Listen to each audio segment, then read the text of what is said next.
Hello everyone, welcome back to my channel. It is time for another question and answer video. I made a post underneath my YouTube channel asking you guys to ask me questions so I can answer them for you.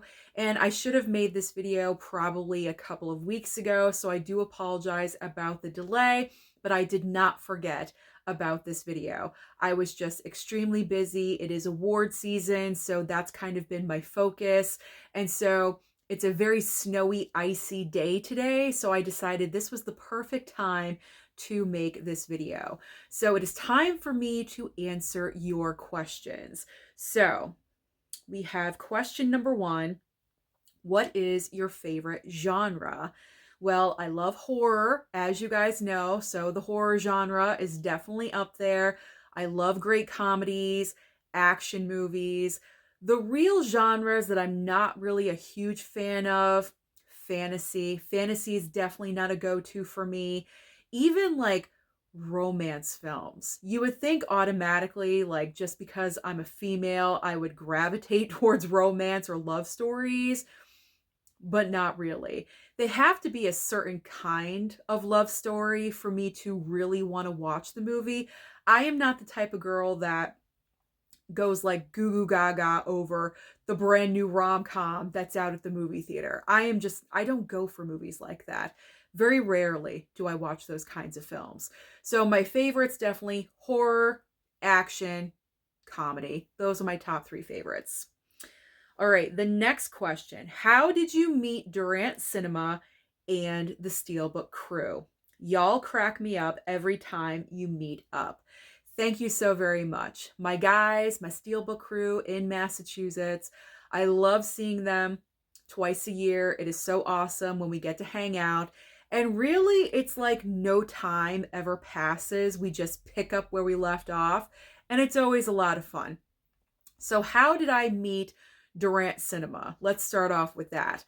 So when I first started my YouTube channel and I got into physical media collecting and I did start my Blu-ray hunting trips, my first exposure to Blu-ray hunting trips on YouTube was Durant Cinema. He was the very first one I discovered and I started watching his videos. I just thought he was so funny and so entertaining. And I was like, wow, if he can do this, I can do this too. So that's when I started doing Blu-ray trips here on my channel, and my channel started to grow. So he really was a major influence for me when I first started doing this. And so I happened to notice that for his P.O. box that he lived in Massachusetts and I live in Connecticut, and I'm like, oh my gosh, we're neighbors. We're not that far away. So I reached out to him and I think I messaged him on Instagram and I sent him a DM and I said, you don't know me, but I'm a beginner here on YouTube and I look up to you and I think you're so great. I would love to go on a Blu-ray hunting trip with you someday and collaborate for our channels. And he said yes. And I could not even believe it because I was like, wow, like he's such a major YouTuber. And so I was just so excited. So we met up for our first Blu-ray hunting trip together. It was just Durant Cinema and I. The crew was not established yet at that point. So it was just me and Durant Cinema.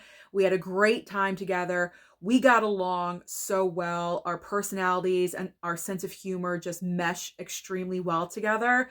And so we decided, let's just make this a regular thing. So the next time that we got together, that's when Tony P became a part of the crew, because our next Blu-ray hunting trip that we got together, Tony P came along because obviously Tony lives in Massachusetts as well. So Tony P joined, he met up with us, and another subscriber from my channel, Rob, also met up with us. And so Durant Cinema and I met up with a couple of our subscribers, and it was a lot of fun. And we were still clicking and had a great time together. And then it seemed like the next time we got together, it was Tony, and I think Andrew was in at that point. And then, you know, with just some time, Mizzy started coming along.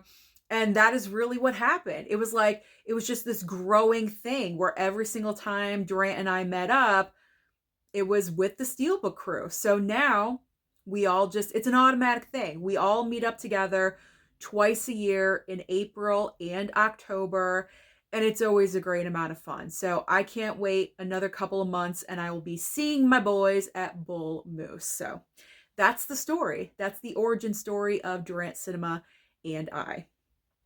Thank you for the question. I do appreciate. Okay, next question.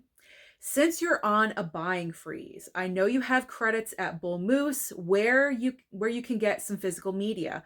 What are 3 newer releases that you must get on your next trip? That's a really great question. So I've already been thinking about this one because, as I said, April is not too far away. So I am starting to think about, my first number 1 was going to be Wicked if I did not receive anything from High Def Ninja, but I did.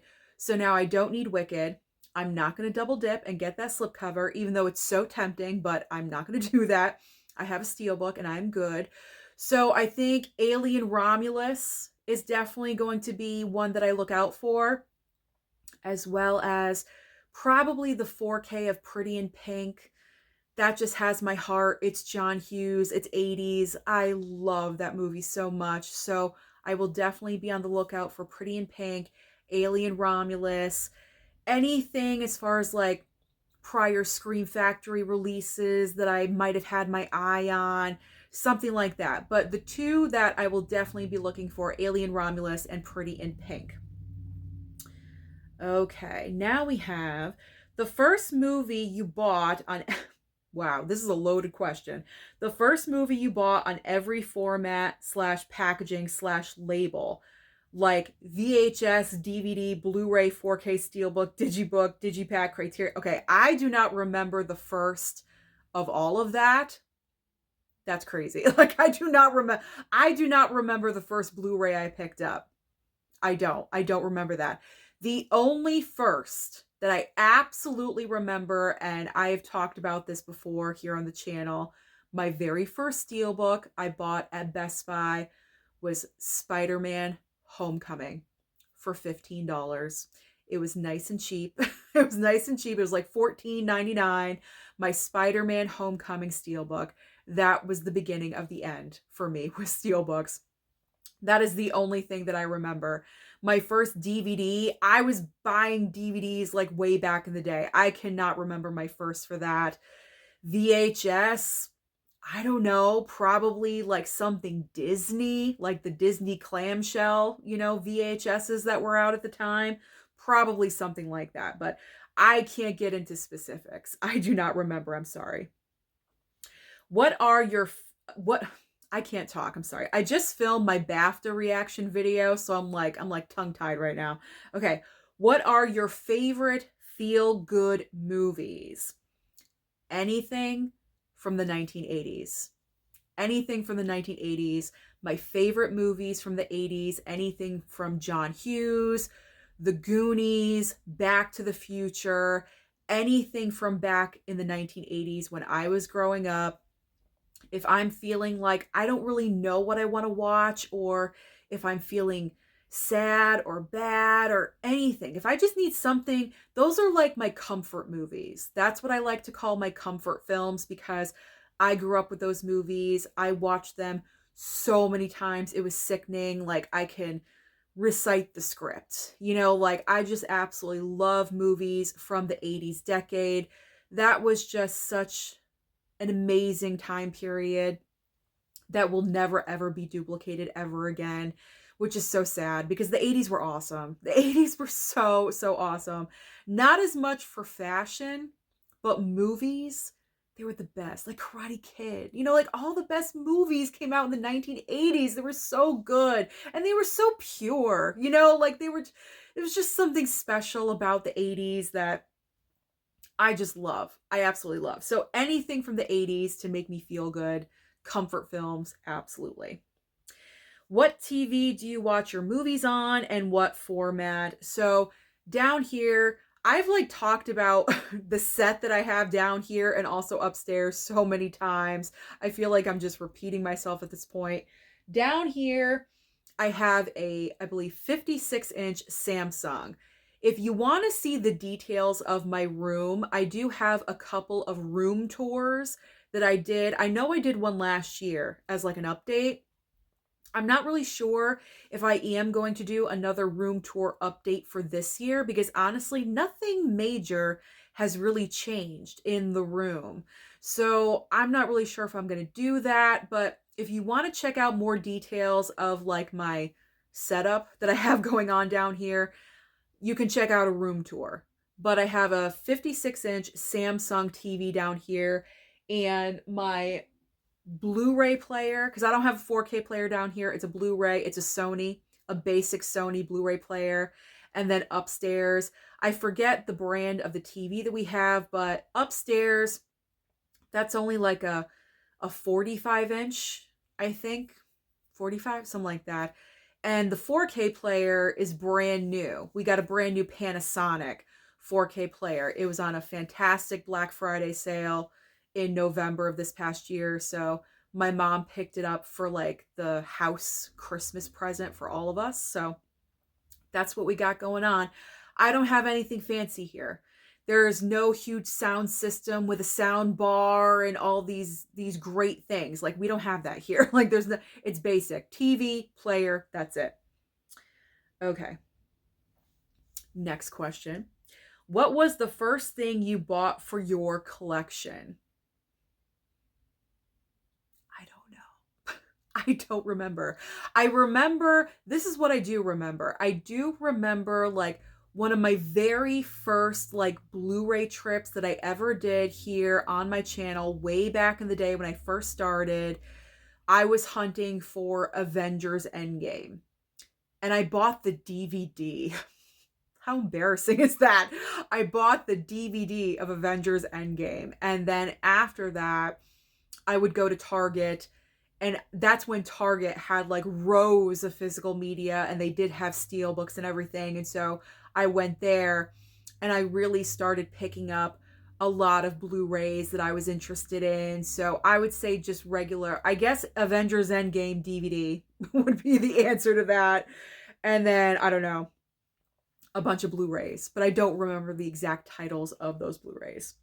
But that's when I really started like officially building the collection as it is now. I wasn't really focusing in on 4Ks when I first started, which was unfortunate. Very, very unfortunate.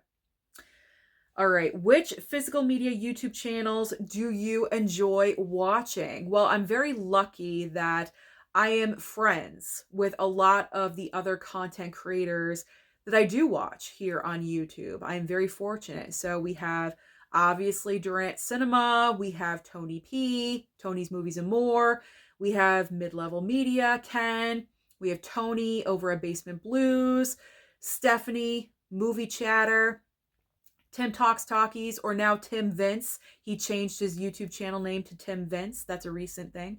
But yeah, the majority of the physical media collectors that I'm sure you guys watch, I watch as well. There's really like no one that I'm like, nah, no, I'm not a fan. I won't watch. I try to watch. I don't watch all the time though. Honestly, I will be honest about this though, because I am busy. I'm busy all the time. Either I'm working, or I'm going to see a movie, or I'm working on my channel, or I'm filming videos, or I'm preparing for videos. I mean, you would think that you have time in your day. Like it's only like a 10 or 20 minute video that someone has. Just take a look at it. But honestly, like, and plus I'm watching stuff. I'm watching movies. I'm watching TV shows. Like I have to watch stuff to run my channel. So, I mean, I'm a major fan of all of those channels that I mentioned. Do I watch them all the time every day? No, I can't say that I do, but I love all those guys. I do. I love them. I appreciate them and their channels and their content. They're all amazing. They're all hardworking. We're all hardworking on our channels. So yeah, all of them. I adore all of them. I love all of them. I love all the channels. Okay. KB loves movies. I don't want to leave KB out. KB is a great friend of mine as well, so I don't want to leave him out. Okay. KB loves movies. Okay. Subscribe to all those channels if you're not. All right, favorite boutique label. So I'm saying Kino Lorber is my favorite boutique label, and a lot of you are going to say, well, that's the one boutique label you get review copies from. That's not the reason why Kino Lorber is my favorite. I also really enjoy Arrow. Arrow is a great boutique label because of their amazing packaging that they do for their physical media that they put out. Those incredible box sets that they do. Like, no one is on the level of Arrow, in my opinion. I think Arrow is fantastic when it comes to that. What I love about Kino Lorber is I feel like Kino Lorber, when it comes to their 4K upgrades, I feel like they're the most consistent out of all the boutique labels. Very rarely is there a brand new 4K with Kino that I have seen where I'm like, it's really not so great. You know, not every studio is perfect or every label is perfect. There's going to be some missteps here and there, but I feel like with Kino, they are the most consistent when it comes to their 4K upgrades. And also when it comes to their 4K upgrades, the movies that they choose for a 4K upgrade, I enjoy the variety because like last year they had Brokeback and then they did Crybaby. I love the fact that they upgraded Crybaby to a 4K. You know, like movies that really no one else would really pay attention to, like Crybaby, I'm happy that Kino gave the chance to. You know what I'm saying? So that's why I love Kino and Arrow, just because I don't want you guys to think it's just Kino Lorber. But I love all of them. I mean, Criterion for me is a hit or a miss. You know, like sometimes they pick titles to add to their collections I have just never even heard of. So it's very hard for me to get excited about brand new Criterion titles. Like the month of May for Criterion was just announced. I'm not familiar with anything, you know, so that's a great month for me. I wouldn't have to buy anything, you know, I'm not anyway, but if I was, I'd be saving a lot of money in May. But you know, like I can't get as excited with Criterion as I can with Kino and Arrow. Arrow makes good choices to 4K upgrade as well. I will say that. So they're my two favorites, Arrow and Kino. What format is the best? 4K. 4K is the best, obviously.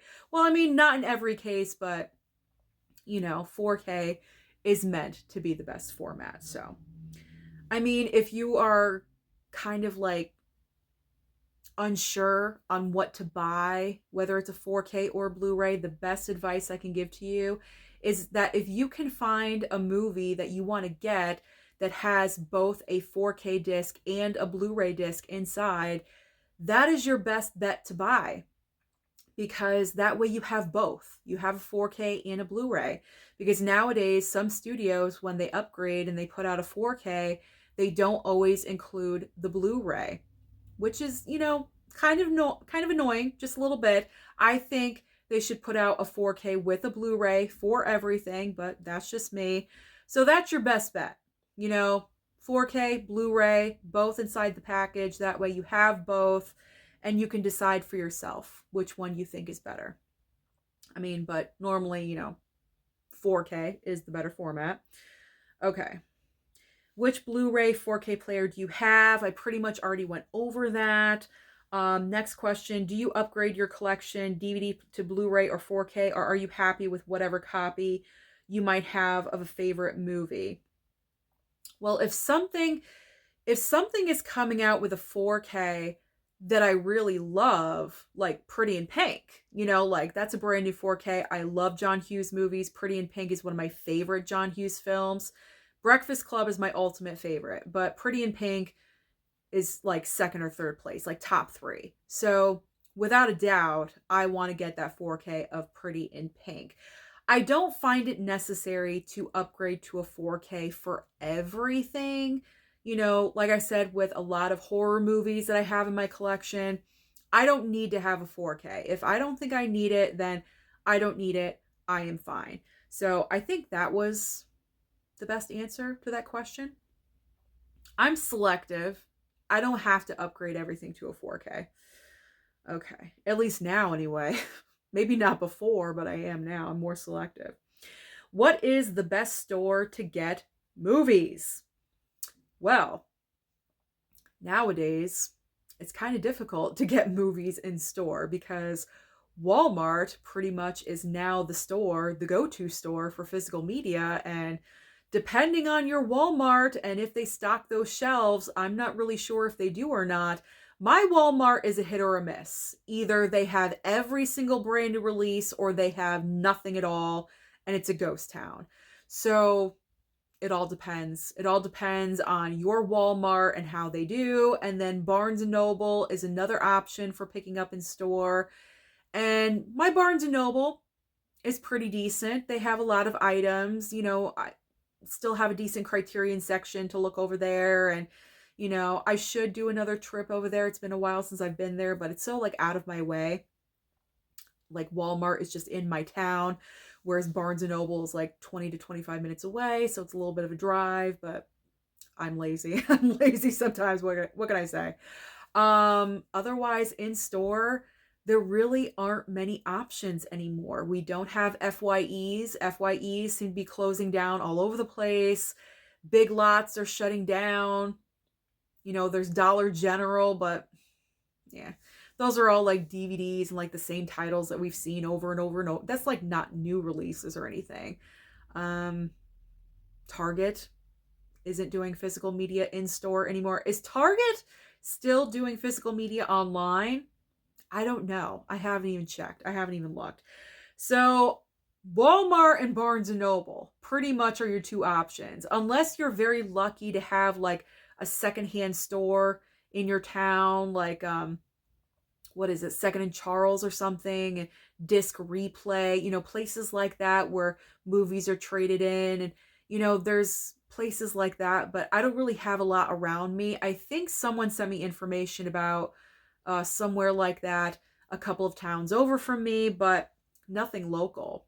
Maybe I should open a store like that here in this town. I would make a killing. There's nothing in my town. I hate living here. Okay. All right. So I answered that question. Best store to pick up movies. None really. Walmart and Barnes and Noble. Moving on next to, what is your favorite underrated horror movie? Okay, so to prepare for this question, I had to go over to my horror corner and I was looking at everything and I came up with 4 answers. So we have Frailty with Bill Paxton. I think a lot of people will agree with that. There's this movie called Chained with Vincent D'Onofrio. Extremely underrated. It's not the easiest movie to watch, but very underrated. I feel like no one talks about it. There's also Cobweb that came out a couple of years ago. Some people enjoyed it, some people didn't. I personally did, so I think it's underrated. And then Shut In. Shut In with Naomi Watts. I just discovered that about maybe a year ago I watched it. Within the past year, I watched it. I believe a subscriber sent that over, so I gave it a watch, and whew, no one talks about that movie. Absolutely no one. So Shut In with Naomi Watts, Cobweb, Chained, and Frailty. If you can find those out in the wild, probably not out in the wild, but if you can find those online or something, or maybe even on streaming, check them out. Recommendations from me to you. Okay. Here's a good one. Lady Gaga. If Lady Gaga were to get more acting roles, what would you like to see her in? So I thought about this one, and it's not necessarily what part I would like to see her in, but where I would like to see her career go. As far as her future in movies, I would love to see her take on a couple of roles in a row that have nothing to do with music, because I feel like that's where she kind of falls all the time, because that's what she mainly does. She's a singer. She is a performer. Obviously, in A Star is Born, that was essential, okay? Like, the character sings and is an entertainer. So obviously you need someone like Lady Gaga to pull off a part like that. And then with Joker, Folie You Do, that was an entire musical concept, and so she fit right in. I feel like she kind of falls back on the music side a little bit too much. And so I want to now see her do parts in the future where there's no music involved. It's not a musical, it is a straight up movie like House of Gucci. Even though that film was not the best film, she was the best part of that movie personally for me. And I thought her acting in that movie was really, really well done. So that is what I want to see from her. Do not do any more musical parts. We know you're a great singer. We know you can perform Lady Gaga. I want to see your acting skills. I want to see the acting. I would love to see her be nominated for more awards in the future and not Razzie Awards like she was for Joker Folie à Deux. Okay. It was not her fault. It was the writing's fault, not her fault. Not Joaquin's fault either. Okay. The next question here is asking if I have Italian movies in my collection. And the reason why they're asking is because they know I love Italian culture. I'm from an Italian family and things like that. I don't believe I have Italian movies in my collection. Obviously, I have not seen every single movie in my collection. I could be wrong. I don't know. Maybe I have some in my, I don't think I do in my Criterion collection, but I don't know. I mean, movies have been sent over to me that I did not pick up, so I'm not sure. Maybe there are some random Italian, I don't know. I don't know. I'm not really sure. I don't think I personally have picked up any, but I don't know. I don't know. So I'm sorry I can't be more detailed when it comes to that question. Okay. 2 more and we're done. All right, long-time subscriber, first-time post. Do you have a digital collection? If so, can you show it off? Do you mean a digital code collection? Well, if I showed you my digital codes, you would take them. So I can't really show them. I give away my digital codes, at least I try to, because I have the physical, so I don't really find the need to have the digital, you know, like it's kind of like my way of giving back to people is giving out the digital codes. So I have like a bucket, I'm pointing at it like across from me. I have a bucket from Easter from like 2 years ago. Anytime I get a brand new digital code with my physical media, I put it in the bucket and I give away to people in the future. So I do have a collection, but I don't use it. I give it away. And the final item here is, have you seen Henry Danger the movie or the Thunderman's Undercover series? No and no, I have not. So that is the end of our question and answer video today. Thank you so much to any and all of you that did submit your questions. I do appreciate it. I love making videos like this. So comment down below, and if you want to ask any other questions, I can always apply them to a future question and answer video like this. But don't forget to like and subscribe before you leave, and I'll see you next time.